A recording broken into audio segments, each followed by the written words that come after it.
أعوذ بالله من الشيطان الرجيم بسم الله الرحمن الرحيم ما سلككم في سقر قالوا لم نك من المصلين সূরা মুদ্দাসসির 42 এবং 43 নম্বর আয়াত।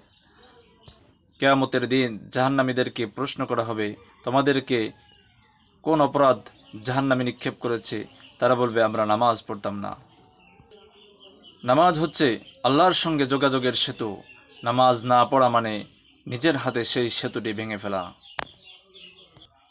নামাজ ত্যাগ করা মানে ঈমান থেকে ধীরে ধীরে পিছলে পড়া।